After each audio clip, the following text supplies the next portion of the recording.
তোমার ফারুক রাদিয়াল্লাহু তাআলা আনহু উনি যাইতেছিলেন রাস্তা দিয়া, দেখে এক যুবক কান্দে আর দোয়া করে, আল্লাহ রব্বানা যালামনা আনফুসানা ওয়া ইন লাম তাগফির লানা ওয়া তারহামনা লানাকুনান্না মিনাল খাসিরিন। জোরে জোরে চিল্লায় বলা যাবে না আল্লাহু আকবার। যুবক চোখের পানি ছেড়ে কান্দের বলে, মালিক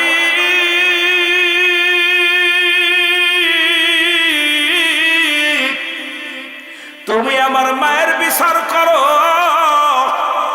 আল্লাহ আমি যুবক তোমার কাছে দরখাস্ত করলাম, তুমি আমার মায়ের বিচার করো, আমার মায়ের তুমি ক্ষমা করো না রে আল্লাহ, আমার মার যেন কঠিন আযাবের মধ্যে ফেলে দেয়।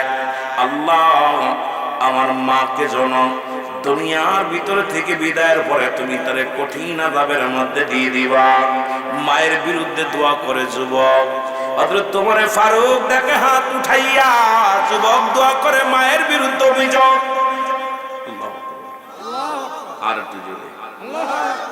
অথচ মুসলমান নবী দোয়া শিখেছে, রব্বির হামহুমা কামা রব্বায়ানি সগীরা। জোরে জোরে চিল্লায় বলা যাবে না মারহাবা। ও দুনিয়ার মুসলমান শুইনা লও গো,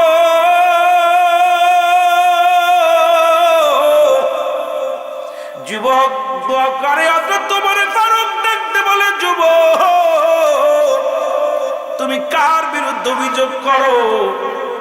আমার নবী তো দোয়া শিখিয়েছে আব্বা মার জন্য, বাবা মাকে 14টা হক বাবা মার জন্য, 14টার মধ্যে 7টা হক হলো জিন্দা অবস্থায় থাকতে, ইন্তেকালের পরে হলো 7টা হক। মানুষ যখন মারা যায় সন্তানের প্রতি হক থাকে নাম্বার ওয়ান হলো তাদের জন্য মাগফিরাত কামনা করা, এই দুনিয়ার মধ্যে তাদের জন্য মুসলমান সব পৌঁছানো, তাদের জিয়ারত করা, কবরটা জিয়ারত করা। অথচ যুবক তুমি তোমার মায়ের বিরুদ্ধে অভিযোগ করো, দুনিয়ার মধ্যে তাদের মায়ের প্রতি শব্দ করো না, রাসূলের ঘোষণা তুমি করো কি যুবক? যুবক বলে, হুজুর আমিনুল মুমিনিন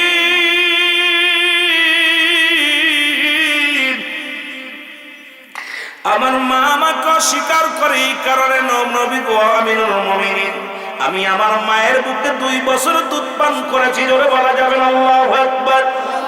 কয় বছর? 2 বছর দুধ পান করেছি, বড় হয়েছি। যখন আমি সব কিছু চিনতে শিখেছি, যখন আমি সব কিছু বুঝতে শিখেছি আমিনুল মুমিনিন, তখনই আমার মা আমাকে অস্বীকার করছে। তার সন্তান হিসেবে দাবি করলেও সে আমার সন্তান হিসেবে পরিচয় দেয় না। এই জন্য আমি বড় দোয়া করি আমার মা যেন দুনিয়া থেকেও ক্ষতিগ্রস্ত হয়, যেন জাহান্নামে চলে যায়, কঠিন বিপদের মধ্যে পড়ে যায়। আমি আল্লাহর কাছে প্রার্থনা করি আল্লাহ যেন তার কঠিন মুসিবতে ফেলে দেয়। জোরে জোরে চিল্লায় বলা যাবে না আল্লাহু আকবার। খলিফা হযরত ওমর ফারুক রাদিয়াল্লাহু তাআলা দেখতে বলে, যুবক ও যুবক শোনো গো, কি বলতে চাও? তুমি 2 বছর তোমার মায়ের বুকে দুধ পান করেছো। বলে, জি হুজুর। এরপরে তোমার মা কোথায়? বলে, হুজুর ওই গোত্রের মধ্যে আছে। কত মায়ের দাবি নিয়া, সন্তানের দাবি নিয়ে মায়ের কাছে যায় রে, আমার মা আমার স্বীকৃতি দেয় না, সন্তান হিসেবে পরিচয় দেয় না। হুজুর এই জন্য বড় কষ্ট পেয়েছি, আপনি আল্লাহর দরবারে দরখাস্ত করি হুজুর। খলিফা হযরত ওমর ফারুক দেখতে বললেন, বাবা তুমি চলো আমার রাজ্যে, তুমি আগামী দিন তোমাদের বিচার করা হবে। যদি তোমার মা কেন তোমার পরিচয় গোপন করতে চায়, কেন তোমাকে সন্তান হিসেবে পরিচয় দিতে না চায়, এর হাকিকতটা কি আমি জানতে চাই। জোরে বলা যাবে না আল্লাহু আকবার। ডাক দিলেন, মেয়েটাকে ডাক দেওয়া হলো গো। এই মেয়ের পক্ষে 40 জন সাক্ষী। কয়জন? জোরে বলেন কয়জন? 40 জন সাক্ষী নিয়ে রাজ দরবারে আসা হলো। যুবককে ডাকতে বলে, যুবক উনি কি বলে? উনি আমার মা। আল্লাহু আকবার। আর জোরে যুবক বলে হুজুর আমিনুল মুমিনিন উনি আমার আম্মা জান, উনি আমার মা, ওনার গর্ভে আমি 10 মাস 10 দিন ছিলাম, 2 বছর আমার দুধ পান করাইছে হুজুর, 2 বছর আমার দুধ পান করাইছে, আমাকে অত্যন্ত ভালোবাসতো, অত্যন্ত মায়া করত। যখন আমি সব কিছু চেনা শুরু করলাম, যখন আমি সব কিছু বুঝতে শিখলাম, তখনই আমার মা আমাকে দূরে সরে ফেলে দিছে। আমার মা আমাকে চেনে না, মাকে ডাক দিলে মা দূর দূর করে তাড়িয়ে দেয়, বলে আমি তার সন্তান না, আমাকে সে গর্ভে ধারণ করে নাই, আমাকে সে দুধ পান করায় নাই। হুজুর এই জন্য আমি আল্লাহর দরবারে দরখাস্ত করেছি, আল্লাহর কাছে চেয়েছি আল্লাহ তাকে যেন আল্লাহ কঠিন বিপদের মধ্যে ফেলে দেয়, গজব দেয়। এবার খলিফা হযরত ওমর ফারুক রাদিয়াল্লাহু তাআলা আনহু ডাক দিয়ে বলে, তোমার এই সন্তান কি তোমার? মেয়ে বলেন না, আমার কোনো সন্তান নাই হুজুর, আমি কোনোদিন বিয়ে করি নাই, আমার সন্তান আসবে কই থেকে, আমি চিরকুমারী, সুতরাং আমার যে বাবা সন্তান, ওই যে সন্তান মা বলে দাবি করে, মিথ্যা তোহমাত দিছে, আমি কারোর মা নয়, আমার কোনো সন্তান নাই, সুতরাং পৃথিবীর মধ্যে ওই সন্তান আমার বিরুদ্ধে অভিযোগ করেছে, আপনি সাক্ষী নেবেন। হযরত ওমর ফারুক বলে, তোমার সাক্ষী কে আছে? 40 জন সাক্ষী দাঁড়ায় গেলেন মেয়ের পক্ষে, বলে আমরা সাক্ষী দিতেছি এই মেয়ের বিবাহ হয় নাই, ছেলে সন্তান আসবে কই থেকে, কারণ এই সেই মহিলার গর্ভে সন্তান আসবে কই থেকে, কারণ তার তো কোনো স্বামীও নাই, বিয়ে হয় নাই, সুতরাং ওই ছেলে মিথ্যে তোহমাত দিছে, ওর কঠোর বিচার করা লাগবে। জোরে জোরে চিল্লায় বলো আল্লাহ। আমি সংক্ষেপে আকারে বলে আমি মূল আলোচনায় চলে যাব। খলিফা হযরত ওমর ফারুক রাদিয়াল্লাহু তাআলা আনহু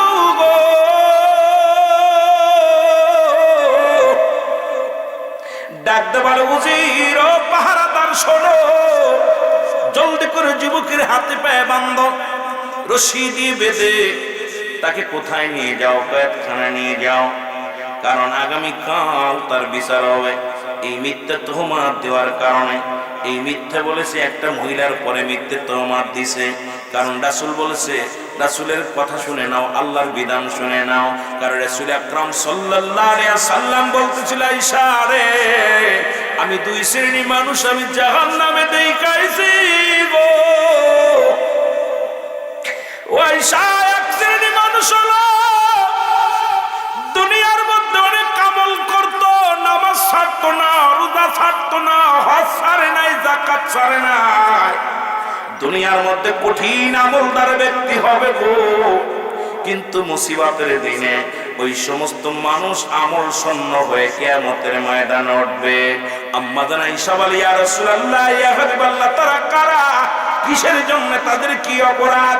নবী বললেন, শোনো, এই দুনিয়ার মধ্যে মানুষ যারা ওই আমলদার ব্যক্তি, ওই নেককার বান্দা, না জানিয়া মানুষের নামে মিথ্যে তোহমাত দিছে, মিথ্যে অপবাদ দিছে, আর এই অপবাদের কারণে যদি মিথ্যে মতর কোনো মানুষের বিরুদ্ধে যদি কোনো গীবাত করা হয়, সমালোচনা করা হয়, মিথ্যা তোহমাত দেওয়া হয়, এটা ওই ব্যক্তির ভিতরে গুণাগুণ যদি না থাকে, আল্লাহ রাব্বুল আলামিন ওই বান্দার থেকে সমস্ত আমল ছিনিয়ে নেবে, ওই বান্দার আমল শূন্য হয়ে যাবে, আর যার বিরুদ্ধে সমালোচনা করছে, গীবাত করছে, ওই ব্যক্তির আমল নামায়। এই যুবক বন্ধুরা শুনে নাও, যে কথা বলতেছিলাম, একটু পিছনে যাই গো। বিচার হবে রে মুসলমান। যুবককে বন্দি করা হলো, পায়ে হাতে রশি দিয়া বাঁধিয়া অন্দরমহলে বন্দি করা হলো।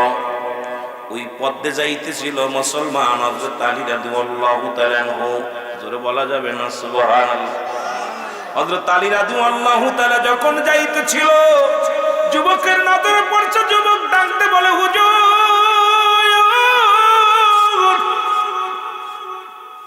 আমি আপনাকে ডাকছি, সালাম দিলেন, আসসালামু আলাইকুম। এসে খুদা হযরত আলী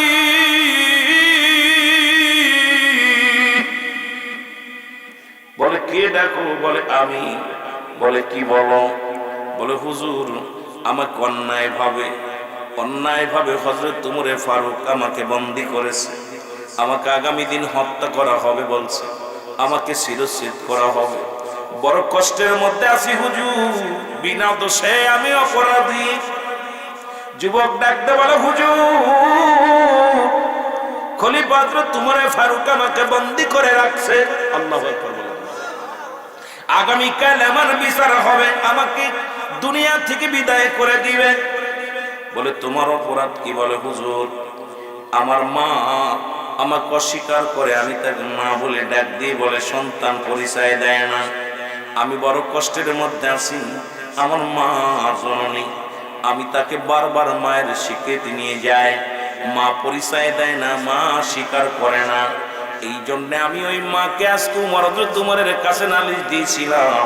খলিফা হযরত উমর ফারুক রাদিয়াল্লাহু তাআলার দরবারে 40 জন সাক্ষী এনেছে আমার মা, এনে আমাকে মিথ্যাবাদী বানাইয়া আজকে আমাকে জেলের মধ্যে বন্দী করে রাখছে।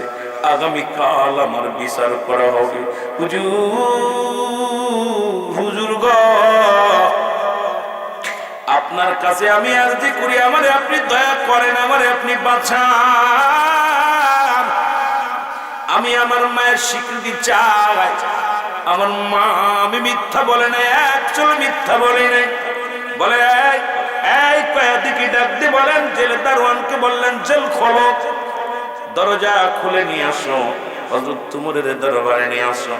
হযরত খলিফা হযরত উমর ফারুকের সামনে আনা হলো। যুবককে দেখেই হযরত উমর ফারুক রাগান্বিত হয়ে গেলেন। ডাকতে বলে, প্রহরীরা রে, তোমরা একে আমার সামনে কেন আনছো, আবার নিয়ে আসলেন?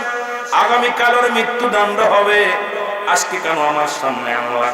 তোমরা কোন সাহসে তাকে বলেছি বন্দী করতে, তোমরা কেন তারা নিয়ে আসলা? সবাই বলে, হুজুর আপনি না বলেছেন যদি হযরত আলী রাদিয়াল্লাহু তাআলা যদি কোনো কথা বলে তার কথা ওভারটেক করবা না। সুতরাং হযরত আলী রাদিয়াল্লাহু তাআলা আমাকে হুকুম দিছে আনার জন্য, এই জন্য আমি জেলখানার কয়েদিকে আপনার সামনে হাজির করেছি। হুজুর হযরতে ওমর ফারুক রাদিয়াল্লাহু তাআলা বলে, ঠিক আছে, যেহেতু হযরত আলী রাদিয়াল্লাহু তাআলা তোমাদের কানতে বলেছে, হযরত আলী রাদিয়াল্লাহু তাআলা কি হাজির? বলে হুজুর হাজির। জোরে বলা যাবে না মারহাবা।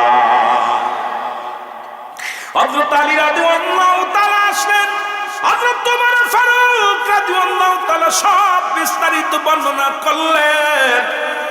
ডাকতে বলে, আলী রে, এখন কি করা যায় ভাই? আলী বলো। আলী বলে, আমার উপরে ছেড়ে দাও, কারণ আল্লাহ পাক যদি দয়া করে আমি আগামী কালই এর সমাধান দিয়া দিব, আমাকে একটু সুযোগ দেন, আগামী দিন দিয়া দেন। ওমর ফারুক বলে, যে মহিলার পক্ষে 40 জন সাক্ষী, এই মহিলার বিয়া হয় না, তার বাচ্চা আসবো কই থেকে, অথচ ছেলে বলতেছে ওর মা, এটার ফয়সালা আমি কেমনে দিব? জোরে বলা যাবে না আল্লাহ ভয়। আর একটু জোরে বলা যাবে। যুবক বলে, মা বলে ছেলে না। আলী বলে, হুজুর আমার পরে ছেড়ে দেন, আগামী কাল এটা আমি দেখবো, আল্লাহ যদি আমাকে দয়া করে। সকাল হয়ে গেল, সবাই অপেক্ষা আছে।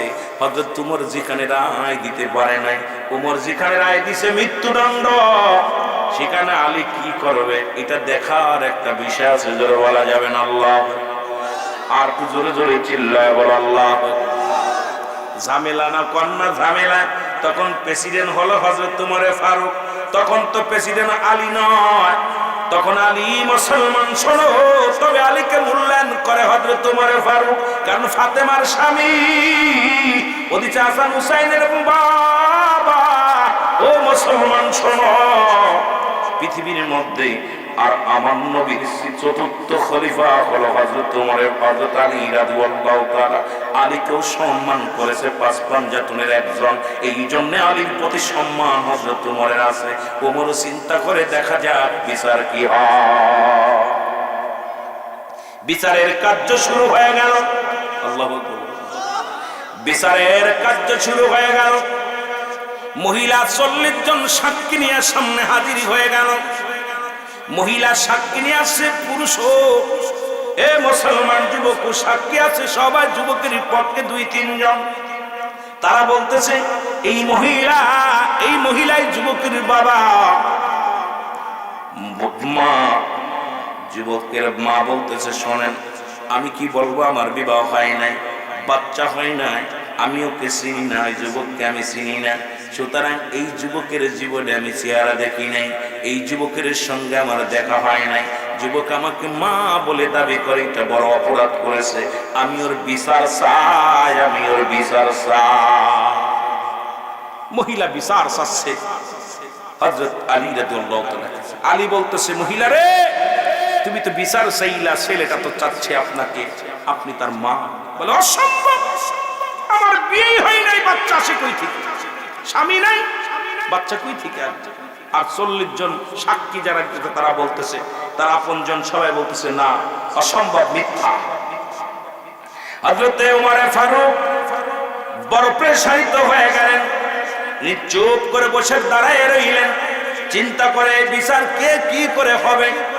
যেহেতু এই বিচার আজকে হযরত গতকালকে যে ঘটনা শুনেছিলাম, যা যা শুনেছিলাম, সাক্ষীর প্রমাণে সব তাই বিচার আসে। যুবকের বিচার হয়, মহিলার বিরুদ্ধে অভিযোগ, মিথ্যা অভিযোগ। এখন হযরত আলী কি বিচার করবে দেখার বিষয়। আলী রাদিয়াল্লাহু তাআলা নীরবতা পালন করে বসে আছেন, কিছুক্ষণ অপেক্ষা করতেছে। হঠাৎ করে ডাক দিয়ে বলে, ভাই মা, এই ফয়সালা হলো, এই নাও, আমার কাছে কিছু দিনার আছে, এই দিনার গুলো নাও। ডাক দিয়ে বলে, এই দিনার গুলো যুবকরে দিয়ে দাও। জোরে বলা যাবে না আল্লাহু আকবার। এই দিনার গুলো যুবকরে দিয়ে দাও। যেহেতু যুবকরে ওই মহিলা চিনে না, এরে আমি আলী রাদিয়াল্লাহু তাআলা যুবকের গার্জিয়ান হইলাম, ওই নারীর সঙ্গে যুবকের বিবাহ দেওয়া লাগবে, আর বিয়া দিয়া দিব। যেহেতু যুবক মিথ্যা তহমত দিছে, সে এখন হালাল পন্থায় ওই যুবকের সঙ্গে নারীর বিয়া হবে। জোরে জোরে চিল্লায় বলো সুবহানাল্লাহ, আর একটু জোরে জোরে চিল্লায় বলো আল্লাহু আকবার। যেহেতু সাক্ষী প্রমাণ, যেহেতু ওনার মা বলছে, মা স্বীকার যায় নাই, ঠিক আছে, মার দরকার নেই, যুবকের সঙ্গে বিয়া হবে। আর এই দেনার গুলো নাও, এটা পরিশোধ করবা। যেহেতু যুবকের কোনো টাকা পয়সা নেই, যুবক অসহায়, হযরত আলী রাদিয়াল্লাহু তাআলা বলেন, এইগুলো নেন, আমি এগুলো দিলাম, আর এটা তুমি বিয়ে করে, এটা দেলমোহর দিয়ে বিয়ে করে সহবাস করবা। আল্লাহু আকবার। আর একটু জোরে। বিবাহ হয়ে গেল, যুবতী তখনও কথা বলে না, মেয়েটা কথা বলে না। যখন বিয়া হয়ে গেল, মুসলমান গভীর মনোযোগ, বিয়া হয়ে গেছে, মুসলমান শোনে না। হয়ে যাওয়ার পর বাসর ঘরে যাবে যুবক, যুবতীকে নিয়ে ঘরের মধ্যে যাবে।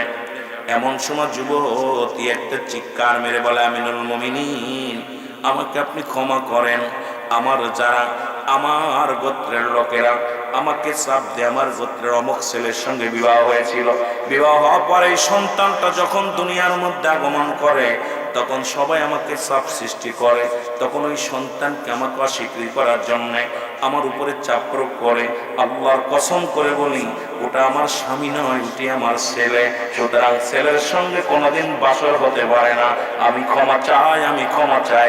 ও মুসলমান, শুনে নাও, শুনে নাও, আমার বাবারা, বন্ধুরা, এবার শুনে নাও। মেয়েটা চিৎকার মেরে বলে, খলিফা আমিনুল মুমিনিন, আমি উপস্থিত সবার কাছে ক্ষমা চাই। এই যুবকের সঙ্গে বাসর করা সম্ভব নয়, কারণ আমি তার বুকের দুধ খাওয়ায় লালন পালন করেছি, ওকে আমি 10 মাস 10 দিন গর্ভে ধারণ করেছি, শুধু গোত্রের সম্মান বাঁচানোর জন্য, গোত্রের মানুষদের রক্ষা করার জন্য। তাদের কথা মতো আমি আমার কলিজার টুকরা সন্তানকে আমি অস্বীকৃতি জানিয়েছি। এটার জন্য আমি অপরাধী। খলিফা হযরত ওমর ফারুক ডাক দে বলে, ভাই আলী, আলী রাদিয়াল্লাহু ডাক দিনে বলে, আলী,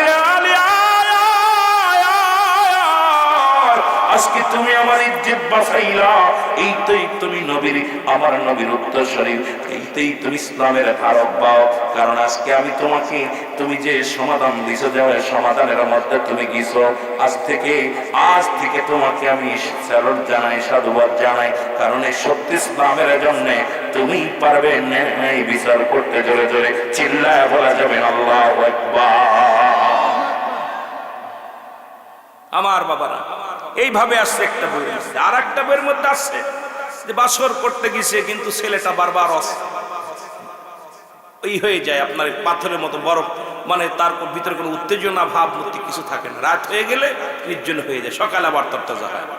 এইরকম 3 দিন থাকা পর শেরে খোদা হযরত আলী রাদিয়াল্লাহু তাআলা এটা সমাধান দিছে। এইভাবে এটা আসছে, একটু বিস্তারিত এটা আসছে। দুইটা বইয়ের মধ্যে দুইটা ভাষা দেখলাম, দুইটা বিষয় আমি দেখি। সেটা হলো যেরকম একদিন তখন যায় বললেন হুজুর আমি আরেকটা বইয়ের মধ্যে ঠিক এইভাবে আসছে হযরত আলী রাদিয়াল্লাহু তাআলার কাছে মেয়েটা যে বলতো হুজুর আমার স্বামীকে তালাক দিব, আমার স্বামীর তো নির্জন, কারণ আমার স্বামীর কোনো কাম ভাব নাই, কারণ আমার স্বামী অক্ষম, এখন কি করব? তখন হযরত আলী রাদিয়াল্লাহু তাআলা চক্ষু বন্ধ করে বললেন, ওই যে এইটা বলতে গেলে আবার অনেকে বলবে নবী গায়েব জানেন, আলী জানে কেমনে? এই জন্য ওই বইটা আবার দুইটা বর্ণনা, দুইটা বিষয় আসছে, ভেজাল বাচ্ছে এখানে নিয়ে।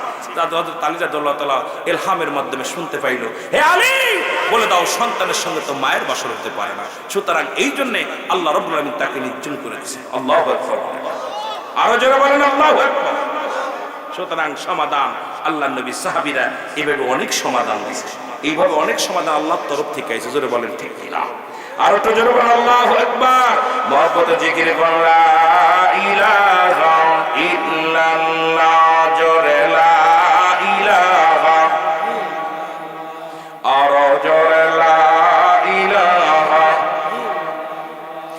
আলা ইলাহা মুহাম্মাদুর সাল্লাল্লাহু আলাইহি ওয়াসাল্লাম।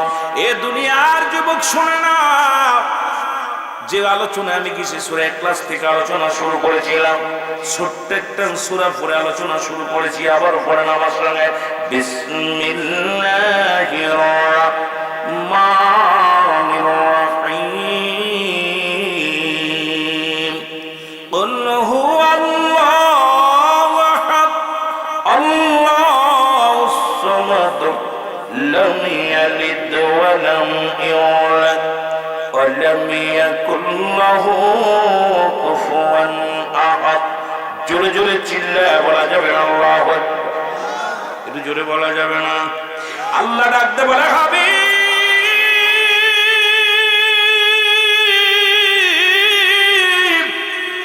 আমি আল্লাহ এক, আপনি বলে দেন আল্লাহ কয়জন? জোরে বলেন কয়জন? যারা চন্দ্র পূজা করে, যারা প্রতিমা পূজা করে, যারা দেবতা পূজা করে, যারা মাটির পূজা করে, যারা গাছ পূজা করে, আল্লাহ বলে হাবিব আপনি জানিয়ে দেন, কুল হুয়াল্লাহু আহাদ, আল্লাহ আল্লাহ এক। আল্লাহ কয়জন? জোরে বলেন আল্লাহ কয়জন? একটু জোরে জোরে চিল্লায় বলেন কয়জন?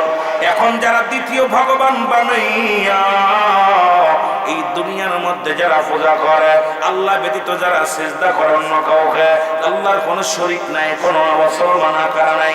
এখন আল্লাহ ব্যতীত অসংখ্য মানুষ, এখন কেউ করে দেবতা পূজা, কেউ করে মুসলমান মন্দির পূজা, কেউ করে মুসলমান দরগা পূজা। এখন পূজার পূজা, জোরে জোরে চিল্লায় বলেন ঠিক কিনা? এ মুসলমান একমাত্র সিজদার মালিক হলো আমার আল্লাহ। জোরে জোরে চিল্লায় বলা যাবে না ঠিক কিনা? ও যুবক শুইনা নাও, আল্লাহ কয় বান্দা আমি আল্লাহ, আমি কাউরে জন্ম দিই নাই, কারো থেকে জন্ম নিই নাই। আল্লাহর কোনো ছেলেও নাই, মেয়েও নাই, পরিবার পরিজন নাই, আত্মস্বজন নাই, আসেন কথা হইতে নিরে কথা কন না কেন? এখন মুসলমান শোনো, আল্লাহর কোন মুসলমান শোনে নাও। আল্লাহ কয় আসমান জমিনের মধ্যে কাউরে আমি জন্ম দিই নাই, কারো থেকে জন্ম নিই নাই। এই সারা পৃথিবী আমার মুকাফেক্কি, আমি কারো মুকাফেক্কি নাই। আসমান জমিনের মধ্যে আমার সমতুল্য আর কেউ নাই, আসেনি কথা কয় না আসেনি? এ মুসলমান কেউ নাই। এই কালেমা পড়াইছে লা ইলাহা ইল্লাল্লাহ, নাই করে ইলাহা আল্লাহ ছাড়া। কি ছাড়া? জোরে বলেন কি ছাড়া? আল্লাহ ছাড়া কোনো মাবুদ নাই, আল্লাহ ছাড়া কোনো ইলাহ নাই। আমার বাবারা আদম নবী থেকে শুরু করেছে, সব নবীর কালেমা ছিল লা ইলাহা ইল্লাল্লাহ। আদম শফিউল্লাহ, মুসা ঈসা রূহুল্লাহ, ইব্রাহিম খলিলুল্লাহ, এইরকম এক একজনের পিছে ছিল। আর আমার আপনার নবী রাহমাতাল লিল আলামিনের পাশে আছে মুহাম্মাদুর রাসূলুল্লাহ। জোরে জোরে চিল্লায় বলেন সাল্লাল্লাহু আলাইহি ওয়াসাল্লাম। মদিনা যাইতে পারলাম না, মদিনা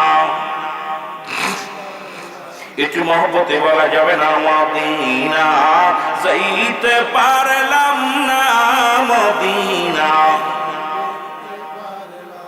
আমি অসহায়তায় এত দূরে রই, বলো অসহায়তায় এত দূরে রই, দূর থেকে সালাম জানাই, বলো দূর থেকে সালাম জানাই। মদিনা যাইতে পারলাম না মদিনা দেখতে পারলাম না, বলো মদিনা যাইতে পারলাম না মদিনা।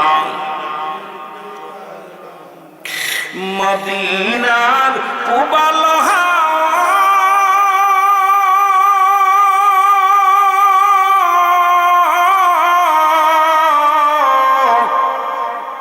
পশ্চিমে কই রাসধা,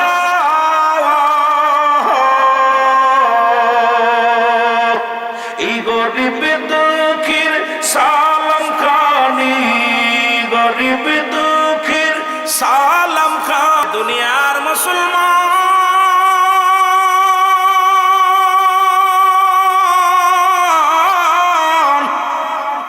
এ জীবন জীবন নয়, এমন একটা জীবন আসবে যে দেশে গেলে মানুষের বিচার হয়, যে দেশে গেলে মানুষের হিসাব হয়, যে দেশে গেলে মানুষ আর কোনোদিন ফিরে আসে না, আসাও সম্ভব নয়। সেই দেশটার নাম হলো কবরদের। যারা বলেন ঠিক কিনা? ও বন্ধু শুই না গো, যে কথা বলতেছিলাম, বান্দা যখন বাড়ি থেকে জান্নাতের বাগানের উদ্দেশ্যে রওনা দিয়েছেন, ও বাবারা যারা মেলার মধ্যে আছেন শোনেন, রব্বে কারীম প্রতিটা কদমে কদমে আপনার জীবনের সমস্ত সগীরা গুনাহগুলো মাফ করে দিছে। জোরে বলা যাবে না সুবহানাল্লাহ। কি গুনাহ মাফ করে দিছে? সগীরা গুনাহ মাফ করে দিছে।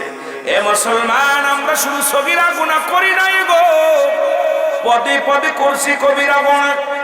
নামাজ ছেড়ে দিয়া কবিরা গুনাহ, মিথ্যা বলা কবিরা গুনাহ। ও বাবারা আমার, মিথ্যা বলা কবিরা গুনাহ, নামাজ ছেড়ে দিয়া কবিরা গুনাহ, বেগানা নারীর সঙ্গে দেখা দিয়ে কবিরা গুনাহ, বেগানা পুরুষের সঙ্গে দেখা দিয়ে কবিরা গুনাহ। এই গুনাহ মাফের দরকার আছে কি না? এত গুনাহ করলাম, গুনাহ মাফের দরকার। এই গুনাহ যদি মাফ করাইতে চাও, আল্লামা কুতুবী রাহমাতুল্লাহ বয়ান করে, দুনিয়ার মানুষ শুনে নাও, যদি কোথাও জান্নাতের বাগানের সংবাদ শুনতে পাও গো, ওই জান্নাতের বাগান খানা ধরে বান্দা যখন কবরের ভয়ে, জাহান্নামের ভয়ে খাস তওবা করে আল্লাহ বলে ডাক দিবে। কারণ কিয়ামত পর্যন্ত আর কোনো নবী আসবে না, কিয়ামত পর্যন্ত নবীদের দরজা বন্ধ, কিয়ামত পর্যন্ত তওবার দরজা খোলা। বান্দা যখন কবরের কথা মনে করে, ওই না মুসলমান জাহান্নামের ভয় অন্তরের ভিতরে ঢুকাইয়া যখন খাস তওবা করে আল্লাহ বলে ডাক দেয়, আমার আল্লাহ রাব্বুল আলামিন দুনিয়া দুনিয়া গুনাহগুলো মাফ করে দেয়। জোরে বলা যাবে না সুবহানাল্লাহ। মদিনা যাইতে পারলাম না মদিনা দেখতে পারলাম না, বল মদিনা যাইতে পারলাম না মদিনা দেখতে পারলাম না। আমি অসহায় তাই এত দূরে রই, বলো অসহায় তাই এত দূরে রই, দূর থেকে সালাম জানাই, শুধু দূর থেকে সালাম জানাই। মদিনা যাইতে পারলাম না মদিনা দেখতে পারলাম না, মদিনা যাইতে পারলাম না মদিনা। একটু সাউন্ড আপনি পারেন। মদিনার নাম কত মধু,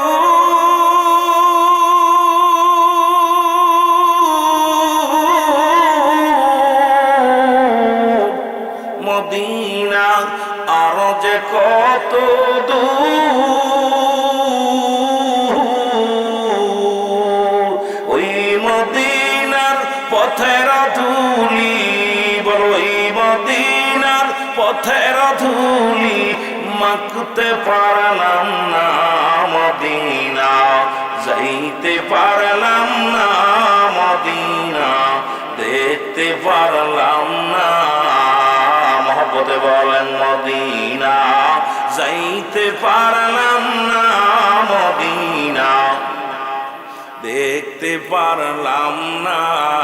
মহব্বতে বলেন মদিনা, যাইতে পারলাম না মদিনা। আমি অসহায়তায় এত দূরে রই, বলো অসহায়তায় এত দূরে রই, দূর থেকে সালাম জানাই, বলো দূর থেকে সালাম জানাই মদিনা, যাইতে পারলাম না মদিনা, দেখতে পারলাম না মদিনা, যাইতে পারলাম না মদিনা।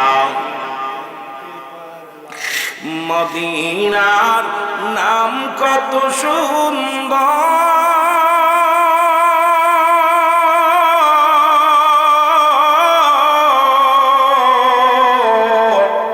মদিনা কেড়েছে অন্তর,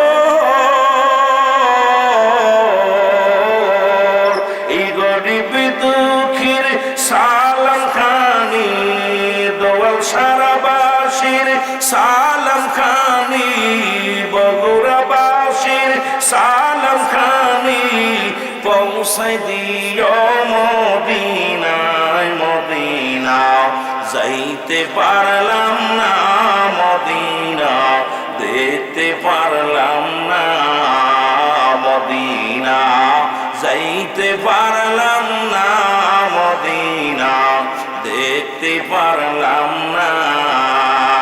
লা ইলাহা, বাজানটা জোরে, ইল্লাল্লাহ, লা ইলাহা মুহাম্মাদুর। এ দুনিয়ার যুবক বন্ধুরা শুই না লাও গো, এই যে গুনাহ মাপের একটা সুযোগ পাওয়া গেলাম, রিয়াজুল জান্নাহ বেহেশতের বাগানে আসার নিয়ত করে বাইর হওয়ার কারণে সগীরা গুনাহ মাপ, এখানে বইয়া যদি খাস তওবা করতে পারেন, আল্লাহর দরবারে কাঁদতে পারেন, জীবনের কবিরা গুনাহগুলো মাফ হয়ে যাবে। তাহলে মাহফিলে যত যাব, যতই আসতে পারবো, ততই লাভ, ততই আমাদের মুসলমান লাভ হবে। কারণ জান্নাতের বাগানে যাইয়া মাসুমের মাসুম যেন আল্লাহ করে দেন। জোরে জোরে চিল্লায় বলা যাবেন আলহামদুলিল্লাহ। যাইতে পারলাম না মদিনা, মহব্বতে বলা যাবে না মদিনা, যাইতে পারলাম না মদিনা, দেখতে পারলাম না মদিনা, যাইতে পারলাম না মদিনা। ভাইরে দেখতে চান না?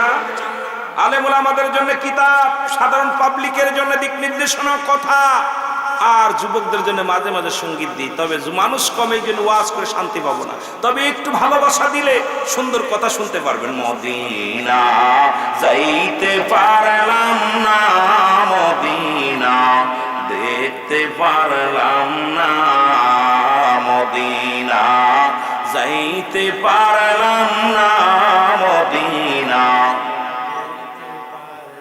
আমি অসহায়তায় এত দূরে রই, বলো অসহায়তায় এত দূরে রই, দূর থেকে সালাম জানাই, শুধু দূর থেকে সালাম জানাই মদিনা, যাইতে পারলাম না মদিনা, দেখতে পারলাম না মদিনা, যাইতে পারলাম না মদিনা।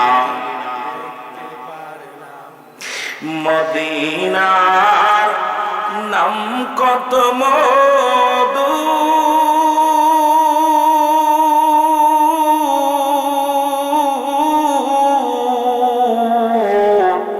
মদিনা আর যে কত দূর, আর ওই মদিনার পথের ধুলি, বলো ওই মদিনার পথের ধুলি মাখতে পারলাম না মদিনা, যাইতে পারলাম না মদিনা।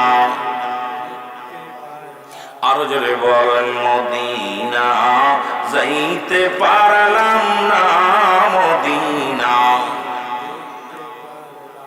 আমি অসহায় তাই এত দূরে রয়ে, বলো অসহায় তাই এত দূরে রয়ে, দূর থেকে সালাম জানাই, শুধু দূর থেকে সালাম জানাই মদিনা, যাইতে পারলাম না মদিনা, দেখতে পার